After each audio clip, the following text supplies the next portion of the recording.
Di kota Nineve, ibu kota kerajaan Asyur, Tobit hidup dalam kesendirian dan penderitaan.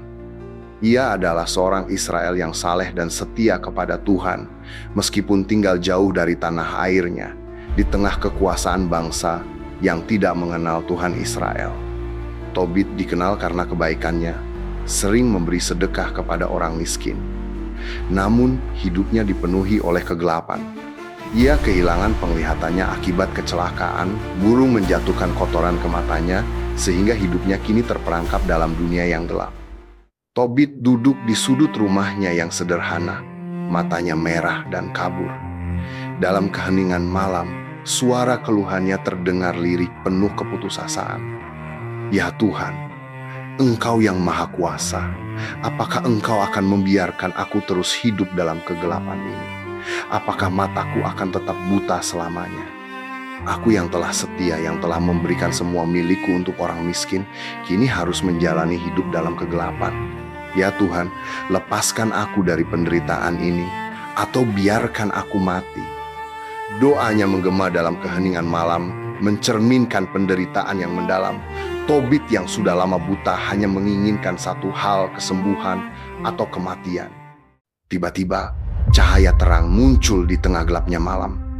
Di dalam cahaya tersebut muncul seorang malaikat. Malaikat itu bernama Rafael dengan sinar yang memancar dari tubuhnya. Tobit, katanya dengan suara lembut dan penuh kekuatan, doa-doamu telah sampai ke hadapan Tuhan.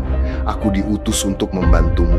Aku adalah Rafael, malaikat yang melayani Tuhan. Engkau akan melihat terang kembali, dan anakmu Tobias akan memainkan peran penting dalam menyelamatkan hidup seorang wanita yang sangat membutuhkan. Tobit menatapnya, kebingungan namun merasa sedikit terhibur. Dengan harapan yang baru, Tobit tahu bahwa sesuatu besar sedang menanti. Anaknya, Tobias, yang masih muda namun penuh keberanian, diberikan tugas oleh ayahnya untuk pergi ke Media, mengambil sejumlah uang yang disimpan oleh Tobit. Uang tersebut adalah harapan terakhir mereka untuk bertahan hidup. Namun, perjalanan ini bukan hanya untuk mengambil uang. Tobias juga diminta untuk menikahi seorang wanita bernama Sarah yang hidupnya diliputi tragedi. Setiap suami yang menikahinya selalu mati pada malam pertama mereka. Ia adalah seorang janda yang telah kehilangan 7 suami sebelumnya. Tobias bertekad untuk menjalani perjalanan ini. Aku akan membawa uang itu kembali, ayah. Aku akan membayar utangmu dan membawakanmu obat untuk matamu. Aku tidak akan takut karena Tuhan bersamaku. Perjalanan panjang menuju Media pun dimulai. Dan Tobias tidak tahu bahwa ia akan bertemu dengan seorang malaikat yang menyamar sebagai manusia, yang akan membimbingnya melalui berbagai bahaya yang mengancam di setiap langkah. Selama perjalanan, mereka melintasi sungai yang mengalir deras. Dan di sana mereka diserang oleh seekor ikan besar yang muncul dari kedalaman.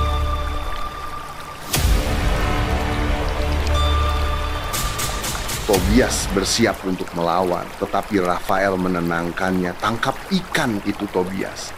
Dari hati ikan ini, engkau akan menemukan obat yang akan menyembuhkan mata ayahmu.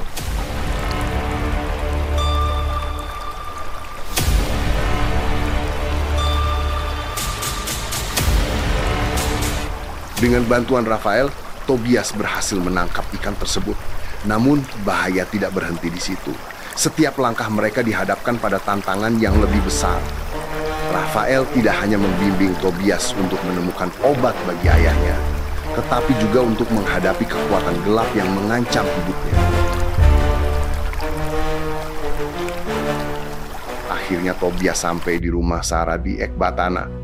Ia telah menyelesaikan misi pertamanya, mengantarkan uang untuk ayahnya. Namun ada tugas lain yang harus ia jalani, menikahi Sarah.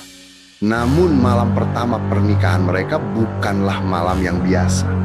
Seperti yang terjadi pada suami-suami Sarah sebelumnya, sebuah roh jahat bernama Asmodeus muncul, siap untuk membunuh Tobias pada malam pertama mereka.